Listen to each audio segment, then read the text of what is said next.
riffraff is lucky today. The riffraff got to come in and sit in the studio right there.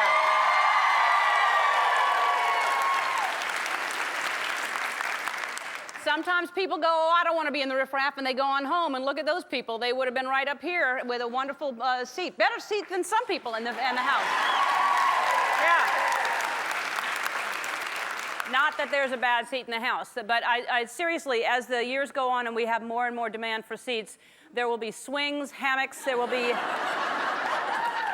like kiddie condos that you can buy at pet stores where you can crawl in them and be on top or little levels. It'll all be carpeted, very comfy. Well, I think that, did I say back at you, by the way? And that's what I mean. I want to make sure you keep some of that stuff for yourself. And I'm in a good mood. I hope you're in a good mood today.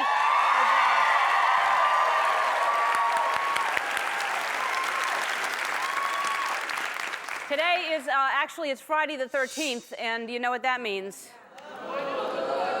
That's right, pizza day in the cafeteria. It's supposedly, allegedly, a bad luck day. I don't know how that started, why it started, but everybody believes it for some reason that Friday the 13th is a bad day. I'm not scared of it at all. A lot of people are scared of it. Being afraid of something, there are phobias about everything. Fear of heights and agoraphobia and all kinds of phobias. The fear of Friday the 13th actually has a name, and it's called, let me see if I get this right, Skiva Deva Triophobia. Skiva Deva Triophobia. That's what it is, which I confuse all the time with parakeetophobia, which of course is the fear of two parakeets. And superstitions, you know, they have all these weird superstitions that we somehow repeat. Once you hear something like, if you break a mirror, you have 7 years bad luck, which seems harsh. I think first time you should just be let off with a warning, I think. Maybe the third time, 3 years, but 7, that's too much. Spilling salt is bad luck, but then you can get your luck back by throwing it over your shoulder. Either way, you've made a mess and a death trap for snails. Opening an umbrella, that's supposed to be bad luck indoors to open an umbrella, but Mary Poppins did it, and she seemed happy. Then again, she was on spoonfuls of sugar helping that medicine go down.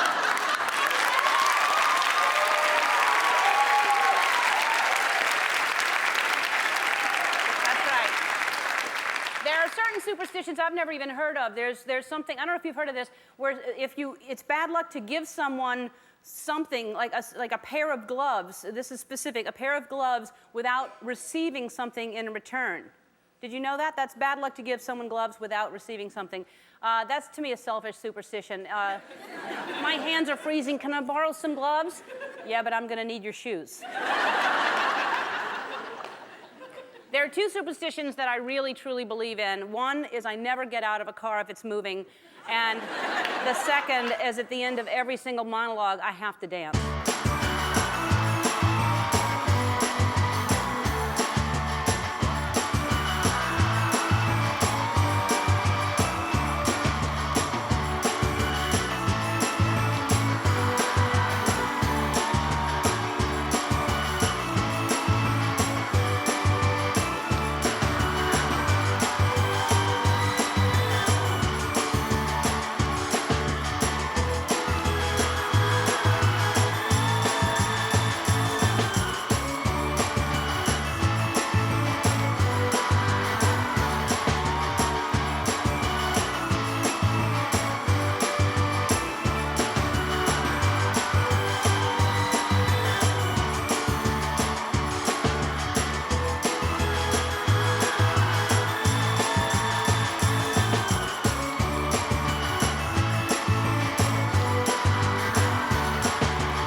supposed to dance over 3 minutes on Friday the 13th, and I don't think I did. Oh, well, it may be Friday the 13th, but you're in for a very, very lucky show. We have for you today, we have Oscar-nominated actor. He has a new movie called The Matador, which is fantastic. Greg Kinnear is here. Greg Kinnear! Here.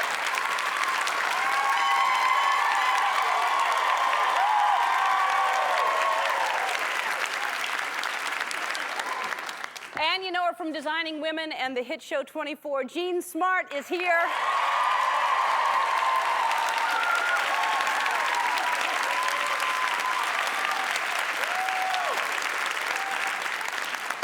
I believe she's won 2 Emmys for which she was on Frasier. Is it 2? 2 Emmys for Frasier. And on 24, she's fantastic. Also on the show, this guy is something else. I don't know how we find these people, but we do. He plays piano with juggling balls while he's juggling at the same time. It's incredible, because when I first heard we booked a piano juggler, I thought, that's heavy. So piano juggler Dan Menendez is here.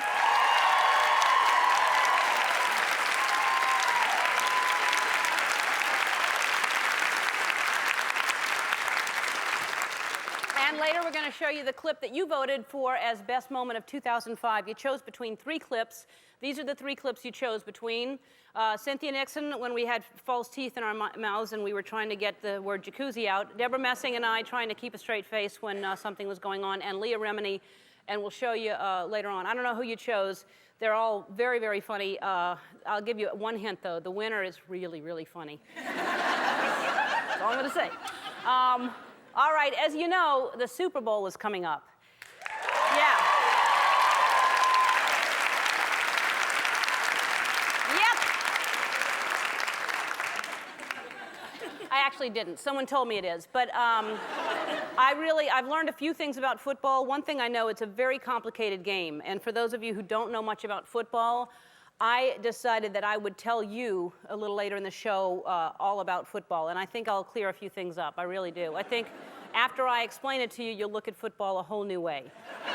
So, because football, you know, some people love it, some people hate it. There are a lot of people all over the country who love football, or they live with someone who loves football and are forced to deal with it. And we call those people desperate football wives. So if you're from a city that has a team in the playoffs, you know what I'm talking about. So we thought we'd have a contest that would make football a little more interesting for those desperate football wives. We want you to go to our website, tell us why you're a desperate football wife, and if your team goes to the Super Bowl, you could win a trip to our show. Get the hell out of there. And just during that time.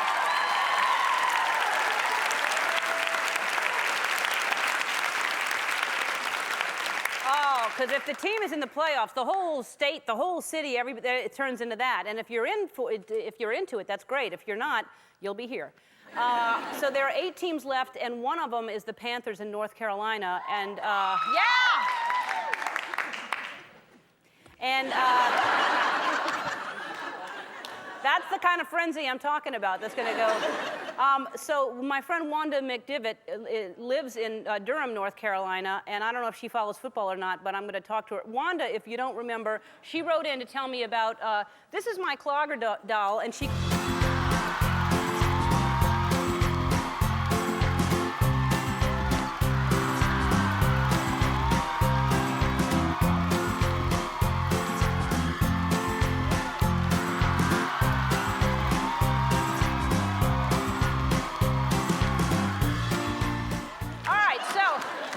It's actually, I've always called it a Clogger doll. Someone sent this in, a fan sent this in, and I play with it all the time. It's actually a Jee-Haw Winnie Diddle.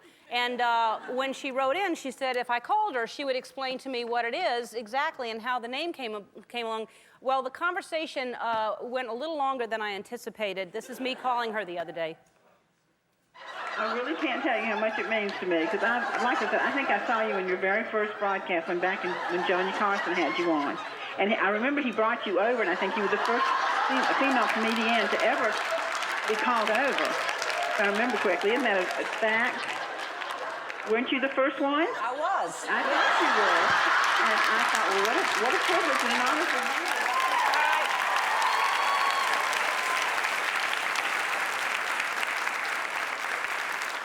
That phone call went 4 minutes and 20 seconds, I believe it was.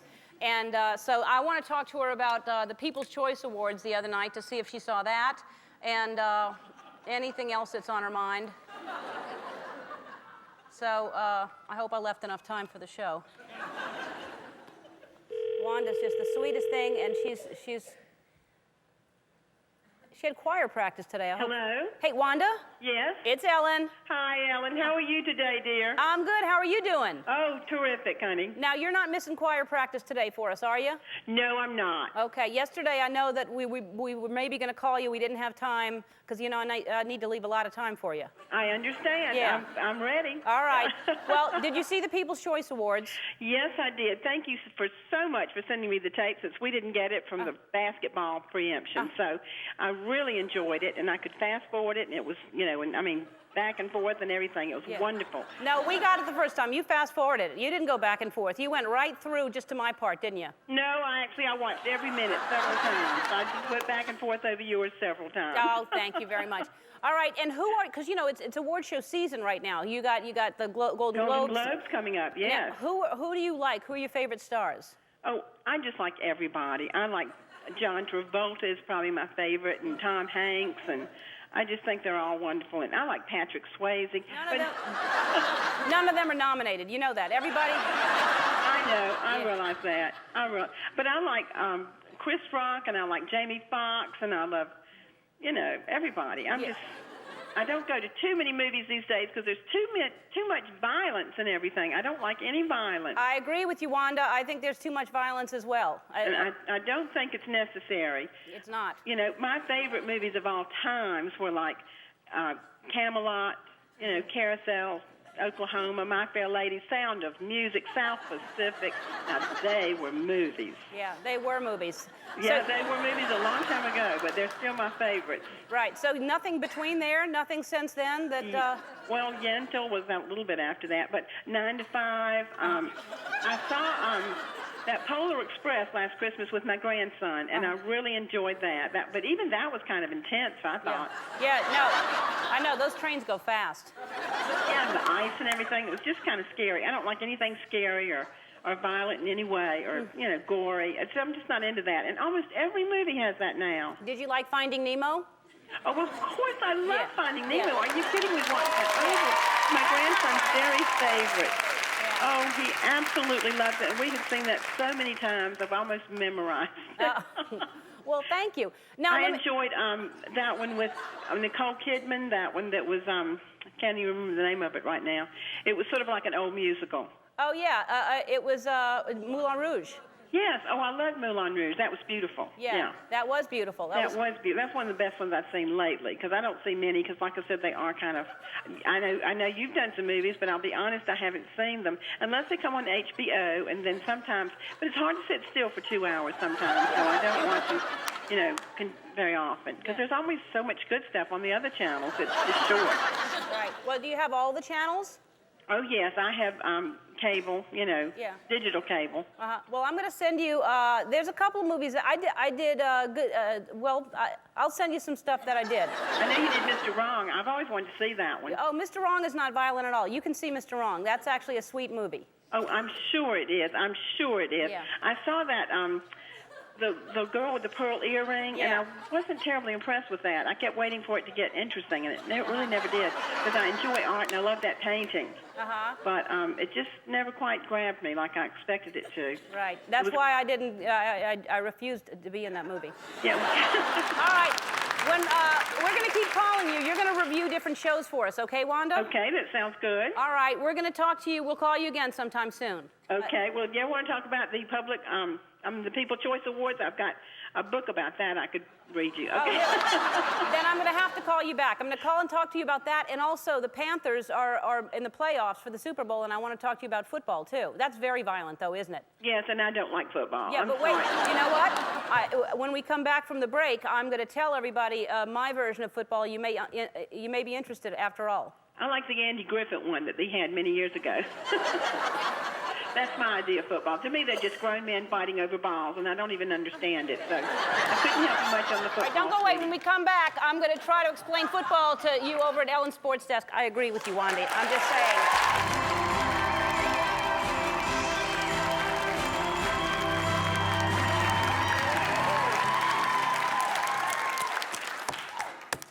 Ellen Sports Desk. I'm going to tell you a little bit about what I know of football. First of all, I want to tell you from what I see, it's a very complicated game. Even the name football is a little misleading because there's not too much to do with the foot and the ball. They do kick it, but it's only on very, very special occasions. They throw the ball and then also they run with the ball. So it should be runaway ball or throwaway ball or something like that, but it's not football. But anyway, that's what they call it. So don't let that throw you and think, I don't like feet. All right, anyway, what happens is there's a field. That's what they're playing on. There's a field, and there are yard lines, and then there are goals on each end. And one team wants to go in one way, and the other team wants to go the other way. They cannot agree on which way they're going to go. If they did, they'd all be running in the same direction, and that would be track and field, which is not the same sport. They all want to get the ball. So when one person gets the ball, they will, when one person gets the ball,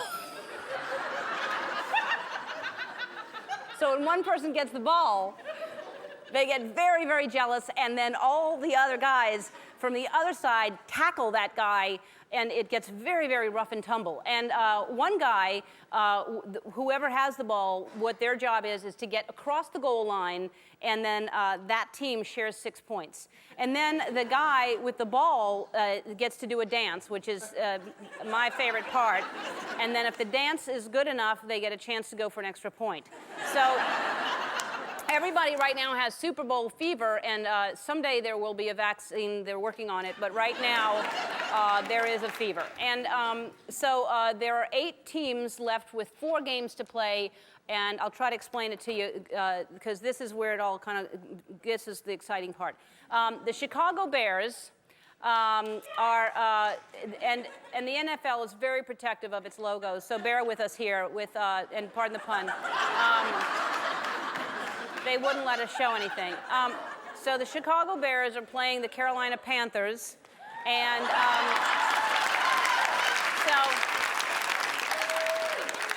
which are 2 beautiful, beautiful animals. Now, I don't know. Normally, I would think that a bear would beat the panther because the bear is just pound for pound a very powerful animal. And although don't let a panther fool you, don't go up and try to pet one. They'll get you too. But a bear, I think, would win unless the panther is up in the tree and the bear was walking by and it jumped on the bear's back and got it from behind like that. I don't know if there are trees on the field, but if there are, the Panthers have a shot. Unless, of course, it's a koala bear, which is not really a real bear anyway, and then in that case, the panther would just rip that adorable animal apart. I'm guessing it's a real bear, so I'm going to go with the Bears to win. All right, then there's the Seattle Seahawks playing against the Washington Redskins. And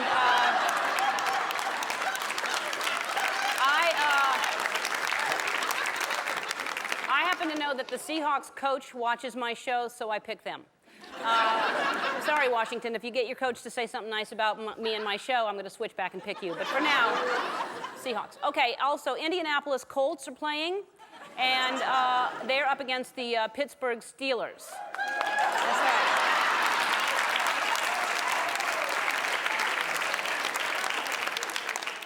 I am not going to encourage stealing, and I love horses, so I picked the Colts. That's a no-brainer. The Broncos, the Denver Broncos, will be playing the New England Patriots. And until the Patriots drop their guns, I am not going to pick them. It's just a game. Eventually, there's going to be 2 teams left, and they get to play in the Super Bowl. So I want you to remember, when your 2 teams get together, it's not whether you win or lose, it's how you play the game. And there is no I in team, but there is one in win. I hope that this cleared things up for you. Before I go, I want to remind you to go to our website and enter our Desperate Football Wives contest. You could win a trip to our show. This is Ellen DeGeneres signing off from Ellen's Sports Desk. We'll be right back. Our first guest was nominated for an Academy Award for his role in the hit movie As Good as It Gets. These days, you can catch him in the new film The Matador. Please welcome back to the show the charming and talented Greg Kinnear.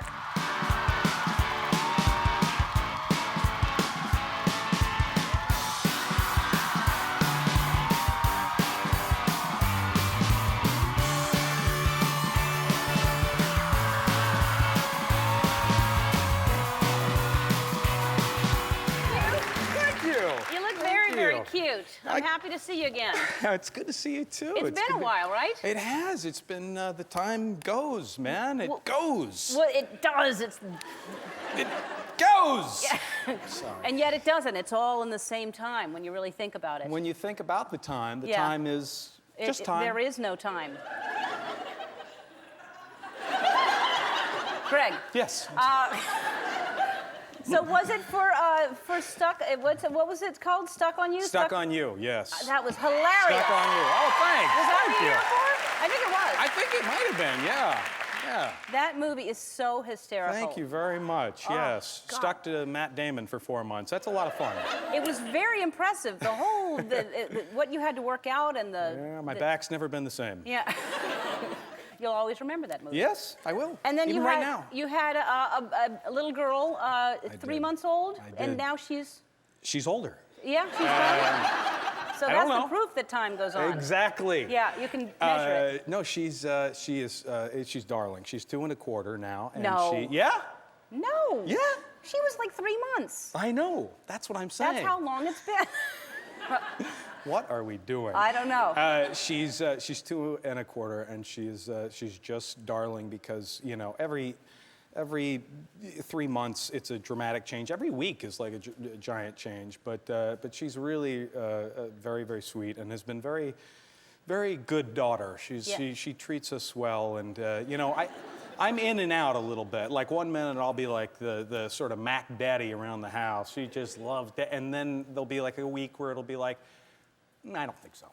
And so you kind of, Really? Yeah, it's just like, like women. She's just like 1 minute I can do no wrong, and then the next minute we cool off a little bit. She kind of checks me out around the house, but then. Is she like that with her mom? No, mom's in all the time. All the time? Yes, mom's the champion all the time. And she's talking like crazy? She is. She's talking. Did she say little cute things that you just? She, they'll say, they put, like if you're roughhousing around, and all of a sudden she gets like kind of like a couple pillows on her. She'll go, "Daddy, I'm a little bit stuck." And it's just like odd things. Who would say I'm a little bit stuck? But they find really cute little phrases. I said it just the other day. Did you? Yes. Oh, what was the situation? Won't tell you. Fair enough. Yeah.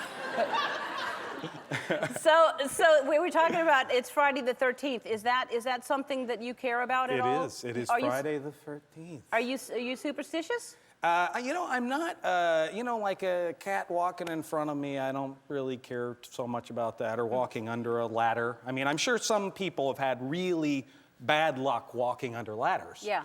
But I've not had any problem with that, so I've never really been that superstitious about those general things. Friday the 13th thing, though, I'm from Indiana, I'm from the Midwest, so that one is kind of that one's kind of a billboard. The Friday the 13th thing sounds a little more fearful. Really? Yeah.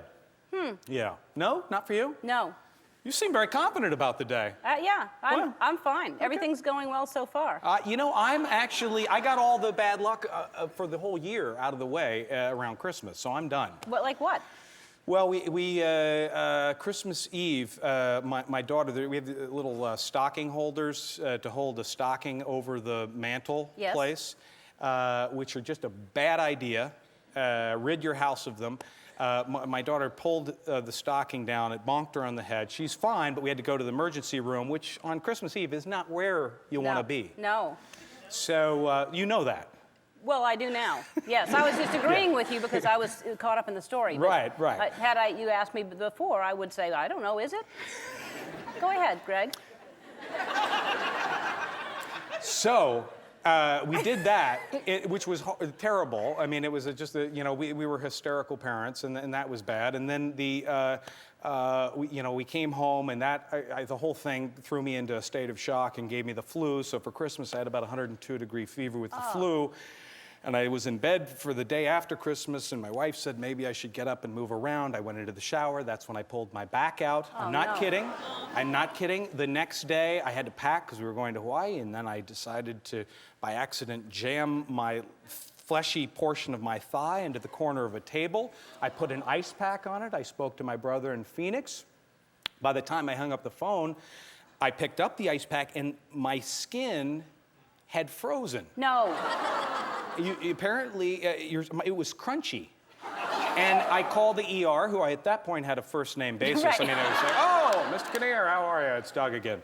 And they told me that I didn't have frostbite, but I had, and I swear I'm not making this up, that I had frost nip, which is the lead-in to Bite. the Yeah. bite. Yeah. First you nip, and then you bite. Yeah. All right, we have to take a break, and when we come back, we'll talk to you about the movie, which I loved. We'll be right back with Greg Kinnear. That's from The Matador, and both of you are fantastic. You and Pierce Brosnan are fantastic in the movie. The movie is so interesting. Thanks. And now, did you just have a great time together? Because that seems like that would have happened several times. Like you have to do several takes of that. That's true, and we did have a good time while we were doing the movie. I mean, he's a great guy. He really is. I mean, it's not like you do movies with people and you hear a little bit about them before you dive into these things, and it's not like people are going, Pierce Brosnan, oh, you're really gonna have trouble with him. I mean, he's a very, very decent person and a very, very funny actor who this role is just perfect for him, and it was kind of fun to have a front row seat and watch him hit the ball cleanly out of the park the way he did. Well, and you even turned up on days that you weren't working, which, yes. And I don't blame you for this. That doesn't happen often either. No, you usually want to stay home, but for this day, when you knew this scene was happening, this is a picture from the movie. Yeah. Wherever the movie. Oh, yeah. Yeah. Now. That's actually me.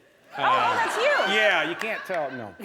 So now this is actually in a hotel in Mexico City. Yeah. Was it filled with extras, or were there people there seeing this? No, there were a lot of extras, but there were also, they weren't shutting the hotel down for us. It wasn't that big of a budgeted film. So actually there were people still checking in, and the great wonder for all of us sitting there watching this scene with 007 walking through the lobby in his skivvies is that half of the people aren't in on what's happening, so the looks of horror on their face are like, oh my God, we've lost James Bond.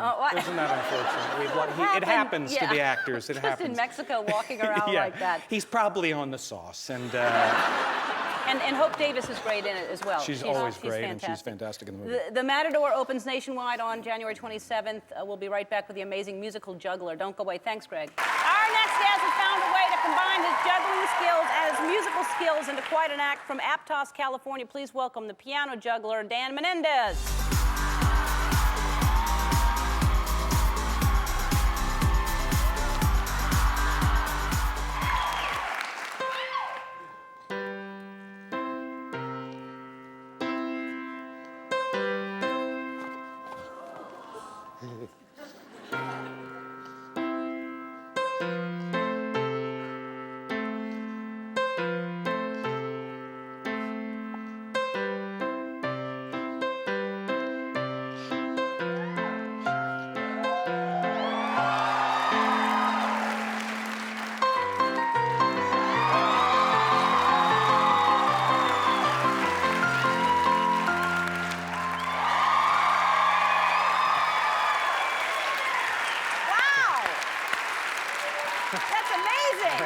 Oops. That's amazing. That's all right. It proves that you're really doing it. Somebody could think that's just a tape we're playing. So I'm glad that happened. How did you even come up with this idea? I saw an old movie of a vaudeville guy juggling. And he was dropping balls on a drum, and then I just kind of fooled around with it and evolved into the piano. So you were juggling first. Yeah. And then you decided, well, there must make huge pianos on the ground. Well, I had to make it.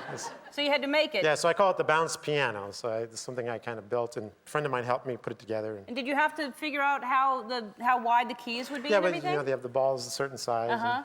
And then it's electronic synthesizer. So. How long does it take you to work on a song? Like, how long did that take? Well, the first song I got together after about a year. I had to rearrange the notes so they're closer together. And, Wow. yeah, so I was kind of a crash course in music. So if we ask for an album, it could be 10 years away. All right, so you're going to do the can-can for us as well, right? Sure. All right.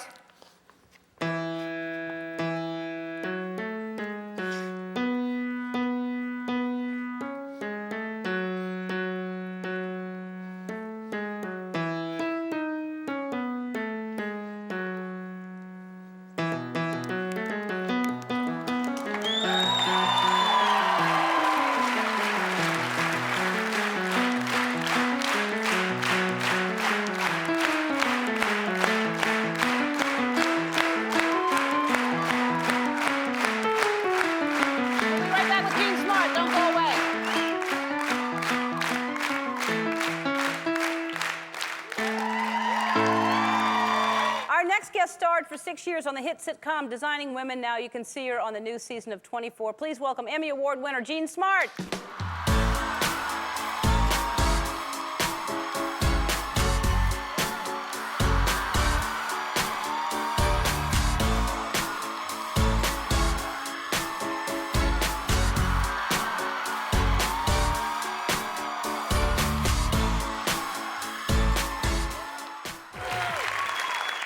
It was 5 years.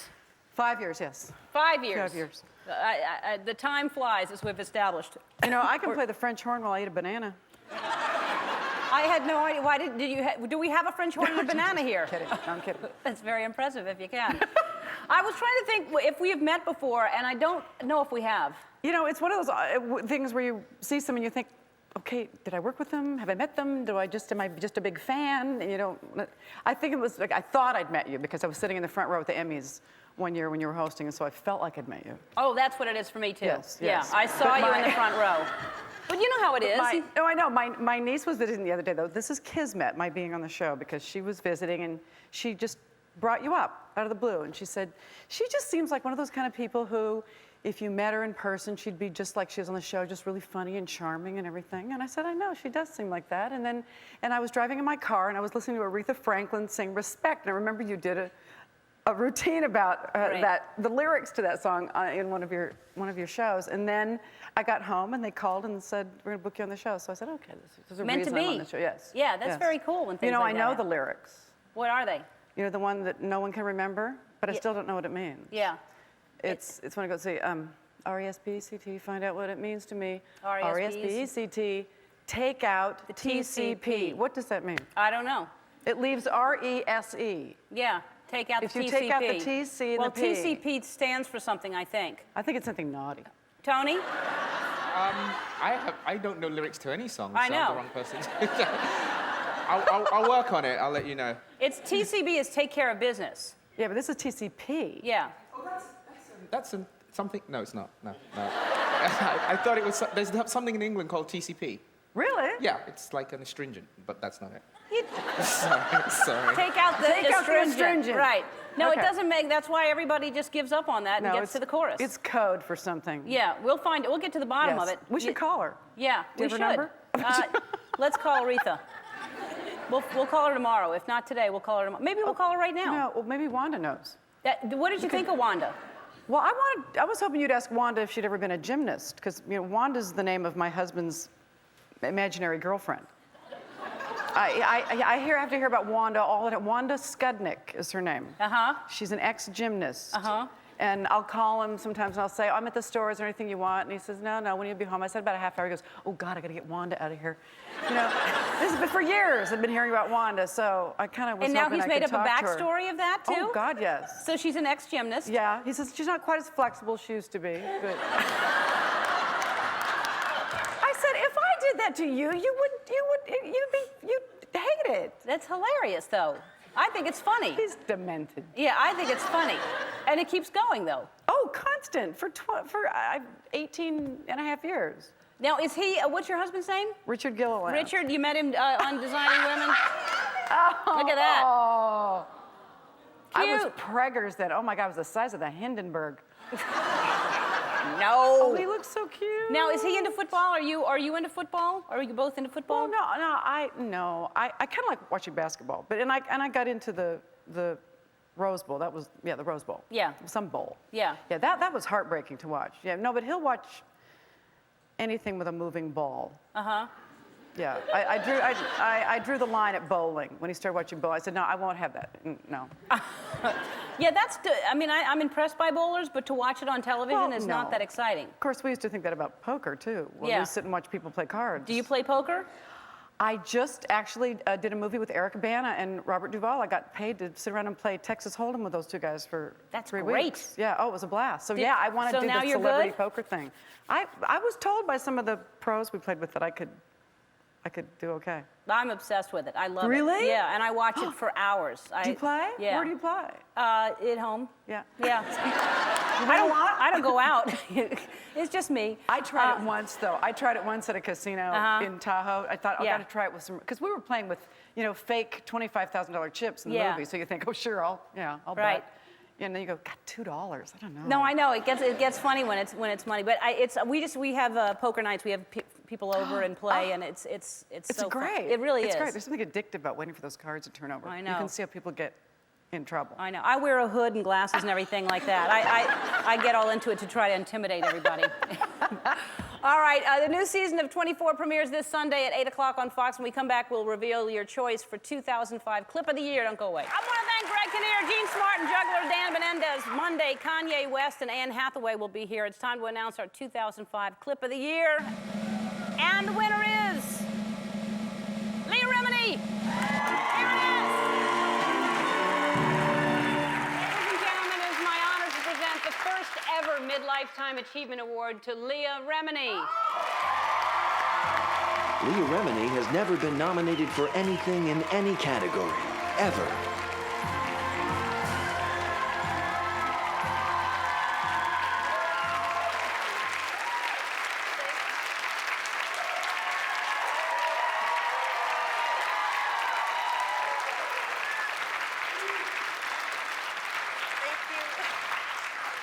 Thank you so much. I am so honored.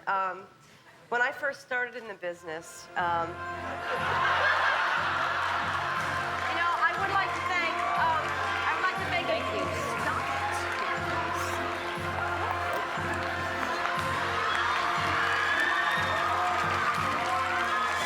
Coming up next, George Lopez takes you behind the scenes of the Creative Arts Emmys.